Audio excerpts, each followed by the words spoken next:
O, tuloy natin. In the matter of the impeachment trial of Vice President Sara Zimmerman Duterte, to the archives, the same is hereby approved. Bakit ba nagmamadali ang Senado na isara ang VP Sara impeachment? Yan ang tanong ni House Deputy Minority Leader at ML Party List Representative Laila De Lima. Kaugnay ng desisyon ng Senado na i-archive ang articles of impeachment matapos itong ibasura ng Korte Suprema. Okay, very much concerned talaga. Disconcerting.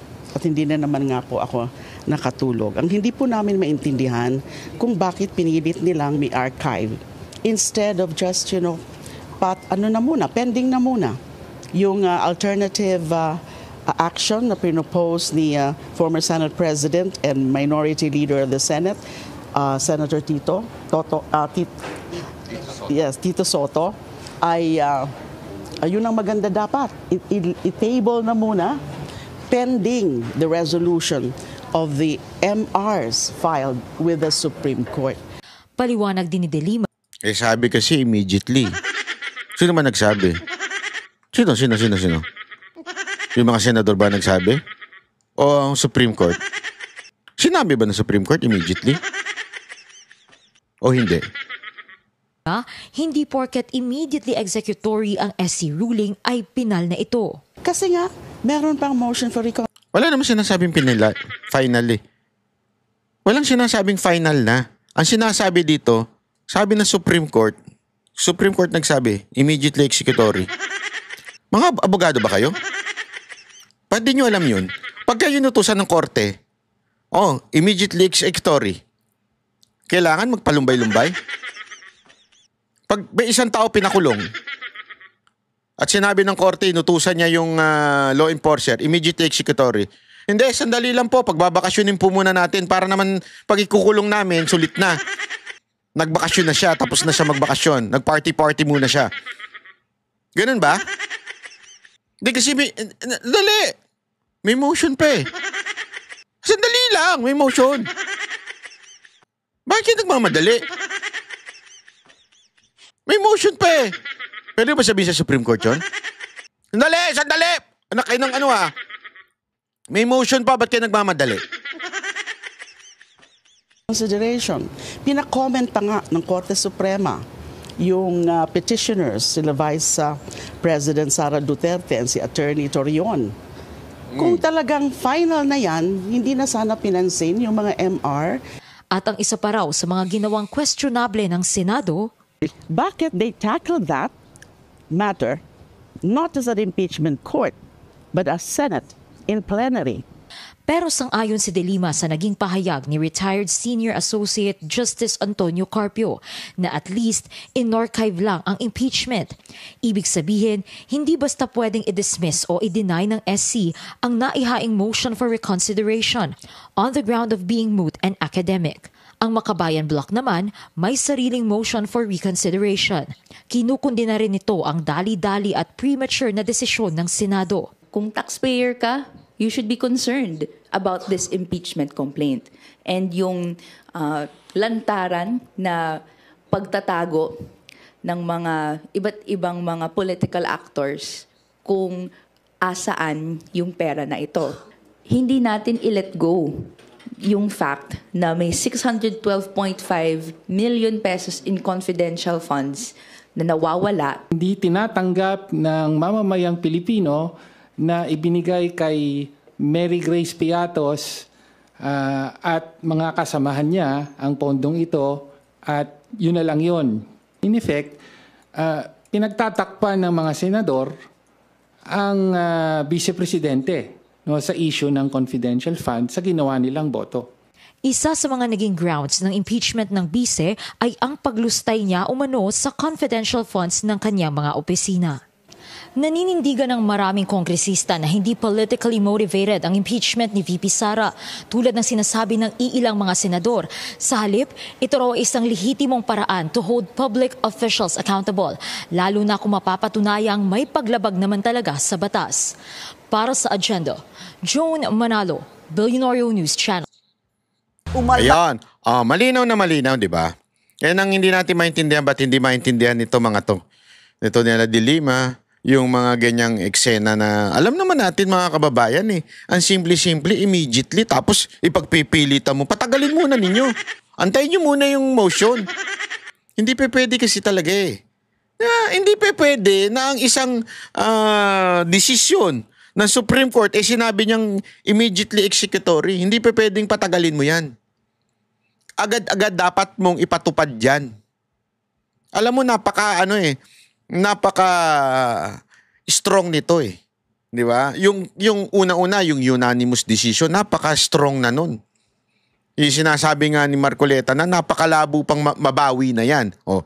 Pero sige, dahil sa mapilit kayo. Pero hindi ibig sabihin, hindi natin pwedeng patayin ito. Kailangan na nating patayin to kasi inutos na ng Supreme Court. Inutos ng Supreme Court, hoy. Wala yan. Void.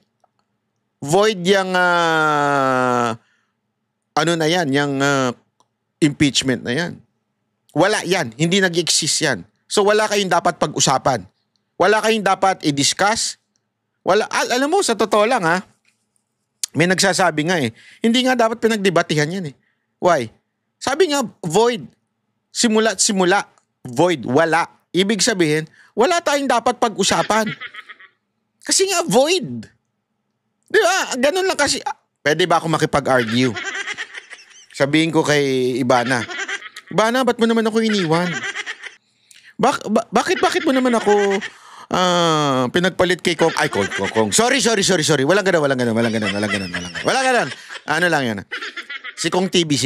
Naalala ko si Kong TV. Bakit mo naman ako pinagpalit dito sa na to? Porket mas, siya. Nakapatik, biro lang, walang ganun. Pinagpalit mo na ako. Abay, tatawanan ako ni Ibana. Anong pinagpalit? In the first place, hindi naman naging tayo. Isang beses lang kita nakilala. Nung nag-dinner ako, nakasama ko si... Hindi ka nasa tubig, kasama niya. Chismoso mo ba, Natbay? Gagalit sa isa nagsama sa'yo. Hindi, kasi wala naman kinaugnayan sa politika, kaya huwag natin pakialaman. Ang sinasabi ko lang, di ba? Hindi ko pwedeng pagpilitan kay Ibana. Hindi, Ibana, dapat man lang nagpaalam ka. Dapat man lang nagsabi ka na, dapat man lang, ganun ka, it's your duty na sabihan ako na ayaw mo na. Pwede ba sabihin niya yun? Kailangan ba magpaalam sa akin si Ibana? Sabi niya, ayoko na sa'yo, gusto ko na kay ganito. Hindi pwede. Bakit? In the first place, sabi nga, void, walang nangyari. Hindi naging kayo. So sa impeachment na to, wala. Hindi nangyari itong impeachment na ito. Wala. Again nga, ang ganda nga nung difference nun Hindi sinasabi ng Supreme Court na mali yung impeachment, may problema doon sa impeachment, may error doon sa impeachment, walang sinasabi Supreme Court tungkol doon. Ang sinasabi ng Supreme Court, from the beginning, walang impeachment. Kaya nga, hindi nga dapat pinagtalunan yan Buti nga, in-archive lang Kaya kailangan nilang sundin yung sinabi ng Supreme Court na immediately executory. Kasi nga, in the first place, wala naman kasi talaga dapat. Ang linaw na nun. Bobo na lang talaga hindi makaintindi. Or, kung hindi man bobo, nagbobobobobohan kasi nga, anti-Duterte sila. Tama yung sinabi ni Chis Escudero. Perfect yung sinabi ni Chis Escudero na anti-Duterte lang talaga kayo. Yun na yun. Ayaw niyong intindihin. Sabi ko sa inyo pag naglabas sa Supreme Court at sinabi niyang final decision, unconstitutional na impeachment, may magrereklamo pa rin. Kasi nga, in the first place, anti-Duterte sila. So kahit anong anuhin mo dyan, hindi na magbabago isip ng mga ulul na yan.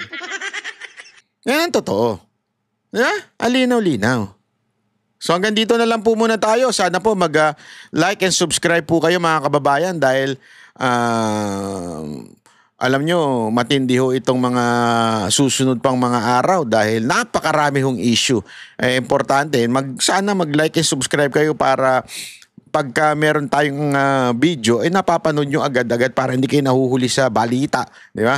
At kung sinusuportahan nyo naman po ako, si Banat Bay, baka naman pwedeng magpa-member na rin kayo para tayo po ay manatiling independent at makapagsalita sa mga Pilipino nang hindi nakakahon.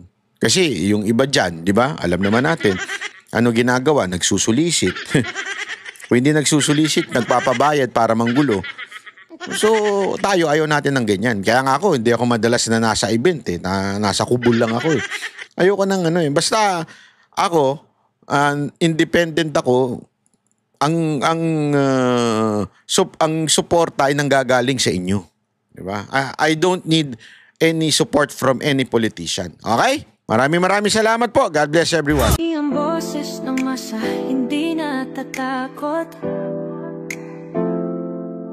Katotohanan lang, di kami nalulunod. Walang bahid ng sismis, lahat ay totoo. Kahit sino ka pa, pag mali ka babanatan ka. Walang pinipili kulay, wala kaming kinikilingan. Basta para sa bayan, kami lalaban. Pagdama palakpakan, pag mali banatan. Di matitinag, di matatakot, para sa bayan tuloy ang sigaw. Sa harap ng kamera, walang halong takot. Mga baluktot, lahat kayo'y tulad.